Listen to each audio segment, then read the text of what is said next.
बिस्मिल्लाहिर्रहमानिर्रहीम। अस्सलाम वालेकुम। लाल मस्जिद किस्त नंबर 4 अब्दुल अज़ीज़ जी वापसी, फतवे खिलाफत ऐं रियासत ख़िलाफ़ ऐलानी जंग। दास्तान वक़्तु जिते मस्जिदनि जा मिंबर सियासी मोर्चा बणजनि था, जिते ख़ामोशीअ जे पोयां फतवा लिकायल हूंदा आहिनि, जिते हिकु शख़्स जो वापसी पूरी रियासत लाइ ख़तरो बणिजी सघे थी, अॼु जी किस्त अब्दुल अज़ीज़ जी वापसी, फतवे खिलाफत ऐं रियासत ख़िलाफ़ ऐलान। जुलाई 2007 खां पोइ सभु सम्झी विया त लाल मस्जिद जो बाब बंदि थी वियो। अब्दुल रशीद गाज़ी शहीद, अब्दुल अज़ीज़ गिरफ़्तार, पर 2009 में हिकु नई तहरीक सां अब्दुल अज़ीज़ वरी साम्हूं आयो। जेल मां ज़मानत ते आज़ादु थियो। हिन जो मिंबर ॿीहर तयारु थी वियो।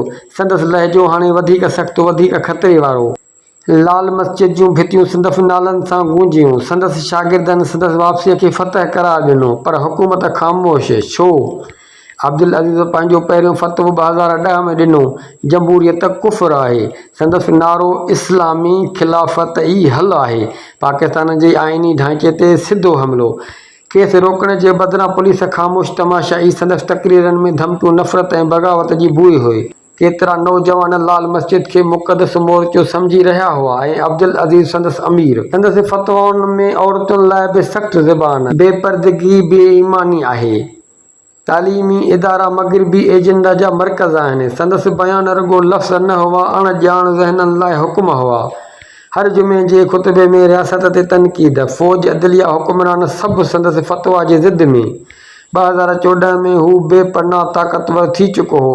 असां कॾहिं बि पाकिस्तान जे आइन खे तस्लीम न कंदासीं। संदसि उहो बयान मीडिया ते बाहिजियां पखिड़िजी वियो, पर हुकूमत बयान जारी करे छॾिया। जाइज़ इज़हार राय। साल 2014 दाइश शाम ऐं इराक़ में ख़िलाफ़त जो ऐलान कयो। अब्दुल अज़ीज़ उन ऐलान जी हिमायत कई। चयाईं, असांखे बि पाकिस्तान में ख़िलाफ़त घुरिजे। केतिरनि ई इलाइक़नि मां नौजवान लाल मस्जिद जे ज़रिए दाइश ताईं पहुता। रियासत दुनिया आॾो शर्मसार।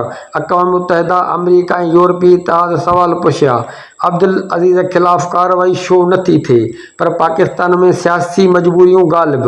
अब्दुल अज़ीज़ हाणे आलमी दहशतगर्दीअ सां ॻंढिजी चुको हो, पर लाल मस्जिद जी मिंबर ते अञा बि आज़ादीअ सां तक़रीरूं थींदियूं रहियूं। अब्दुल अज़ीज़ जो ऐलान, असां जल्द ख़िलाफ़त जो बुनियादु विझंदासीं। संदसि पैरोकार, हथनि में झंडा, ज़ुबान ते नारा, रियासत ते वाज़ो ख़तरो। लाल मस्जिद अंदरि हथियार बंदि। तयारीअ में खुफ़िया इदारनि जी रिपोर्टूं, पर अमल सिफ़र। शागिर्दियाणियूं जिन जो हथ में क़ुरान, पर दिलि में इंतकाम। ख़िलाफ़त जा पोस्टर, ख़िलाफ़त जा नग़मा, ऐं अब्दुल अज़ीज़ उहो सभु ईअं पेश करे रहियो हो ॼणु उहो निजात जो रस्तो आहे। 2016 में अब्दुल अज़ीज़ हिकु वीडियो पैगाम जारी कयो, जेकॾहिं रियासत इस्लामी क़ानून ते न हली, असीं पंहिंजी हुक्मरानी क़ाइमु कंदासीं। इहा खुलेआम बग़ावत हुई। हुकूमत, पुलिस ऐं एजेंसियुनि ते लानत। नवां शागिर्द, नवां फतवा, नओं जुनून। लाल मस्जिद जे भितियुनि ते ख़िलाफ़त ज़िंदाबाद लिखियल। अब्दुल अज़ीज़ पाण खे अमीरुल इस्लाम सॾाइण लॻो। संदसि तक़रीरुनि में ख़ुदकश हमलनि जी मदह। आलमी मीडिया संदसि बयाननि ते नज़र, पर पाकिस्तान जी मीडिया ख़ामोशी आहे मजबूर। 2017 में संदसि मस्जिद खे घेरियो वियो। पुलिस मुख़्तसिर कार्रवाई कई, पर अब्दुल अज़ीज़ जे हामियुनि रुकावट बणिया। कई कलाक मचाउ, पोइ ॿीहर सुलह। सवाल पैदा थियो, छा अब्दुल अज़ीज़ रियासत खां वधीक ताक़तवर आहे? संदसि मदरसो हलंदो रहियो। संदसि तक़रीरूं बि। 2019 में हिकु ॿी वीडियो पैगाम, असांजे सब्र जो इम्तिहान न वरितो वञे। उन पैगाम बाद इस्लामाबाद जे चौधारी सिक्योरिटी वधाई वई। अब्दुल अज़ीज़ जो हर फतवो माण्हुनि जे दिमाग़नि में बाहि विझी रहियो हो। मस्जिद जे मिंबर ते हू क़ानून खां बालातर नज़र अची रहियो हो। केतिरनि लाइ हू सिर्फ़ु हिकु इमाम हो, पर केतिरनि लाइ हू हिकु दहशतगर्दीअ जी ज़हनी तरबियत कंदड़। संदसि तक़रीरुनि में लफ़्ज़ न हथियार हुआ। संदसि नारा रियासत जे बुनियादनि ते धक हुआ। हुकूमत रुगो तमाशो ॾिसी रही हुई। उन दौरान केतिरनि ई इलाइक़नि मां अब्दुल अज़ीज़ जी हिमायत में जुलूस निकिता, बाइकादा रैलियूं, जिन में पाकिस्तान जे आइन खे रद्द कयो वियो। पुलिस उते मौजूदु न हुई। 2020 में संदसि नओं ऐलान कयो, असीं पंहिंजो निज़ाम लागू कंदासीं, न मञींदड़नि खे सज़ा ॾींदासीं। मीडिया ते वरी बहस छेड़ियो, पर अब्दुल अज़ीज़ जी लफ़्ज़ लहजे में का तब्दीली न। संदसि वीडियोज़ लखे माण्हुनि ताईं पहुची रहियूं हुयूं। व्हाट्सएप, फेसबुक, टिकटॉक, सभिनी ते संदसि बयान। नौजवान, बेरोज़गार, बेइल्म, आसान टारगेट हुआ। हू सम्झी रहिया हुआ हिते ई हक़ आहे। नतीजे में केतिरनि ई शागिर्दनि पंहिंजनि घरनि खां फ़िरार वरितो, लाल मस्जिद में अची ख़िलाफ़त जे ख़्वाब में शामिल थी विया। शागिर्दाणियूं हथनि में झंडा, चीखूं, इस्लामी इनक़िलाब। अब्दुल अज़ीज़ अञा बि रियासत ख़िलाफ़ इशारनि में बाक़ाइदा ऐलान कंदो रहियो। पुलिस घेराव कयो पर मस्जिद मां हथियारबंद औरतूं निकिरी आयूं। पुलिस पोइते हटी वई। हुकूमत बयान जारी कयो, मुज़ाकरात थींदा, पर अब्दुल अज़ीज़ प्रेस कॉन्फ्रेंस कई, असां कंहिं कानून खे नथा मञूं। रुगो क़ुरान संदसि आवाज़ गूंजी रहियो हो, पर रियासत ख़ामोश हुई। हिते जमहूरियत हारजी रही हुई, शिदत जी साम्हूं ऐं क़ौम सवालनि जे समुंड में ॿुॾी रही हुई। छा खेसि कंहिं वक़्त लाइ अहमियत ॾिनी वई? छा ऑपरेशन बैदि खेसि बचाइण वारा बि साॻिया हुआ? तजदीद निगार लिखियो, रियासत जो पैदा कयल माण्हू हो, हाणे हथ मां निकिरी वियो आहे। 2021 में अब्दुल अज़ीज़ वरी मस्जिद अंदरि नओं झंडो लॻायो, ख़िलाफ़त जो। पुलिस घेराव कयो पर पाड़नि वारा हथियार बंदि साम्हूं अची विया। संदन चहिरा ढकियल, आवाज़ बुलंद। पुलिस पोइते हटी वई ऐं अब्दुल अज़ीज़ वरी वीडियो पैगाम जारी कयो, असां इस्लाम लाइ जान ॾींदासीं, वापसि न थींदासीं। मीडिया ते बहस छेड़ियो, छा ही पाकिस्तान अंदरि दाइश जो नओं क़िलो आहे? अब्दुल अज़ीज़ जो सभ खां वॾो हथियार नौजवाननि जा ज़हन। मदरसनि में हदीस खां वधीक संदसि तक़रीरूं पढ़ाइण लॻा। दरस रियासत काफ़र आहे, ख़िलाफ़त ई निजात आहे। स्कूलनि जी तालीम ख़िलाफ़ फतवा, साइंस, औरतुनि जी तालीम, मख़लूत निज़ाम, सभु हराम करार। नतीजो वालिदैन पंहिंजा ॿार स्कूलनि मां कढण लॻा। औरतुनि जी आज़ादीअ ख़िलाफ़ जुलूस।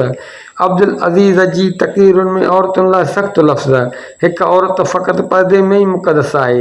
इंसानी हक़नि जी तंज़ीमूं एहतिजाज कयो, पर अब्दुल अज़ीज़ जी मस्जिद महफ़ूज़ रही। रियासत जी ख़ामोशी संदसि ताक़तवर बणिजी वई। हिन हाणे माण्हुनि जा हथियार न सोच ज़हर आलूदु करे छॾी हुई।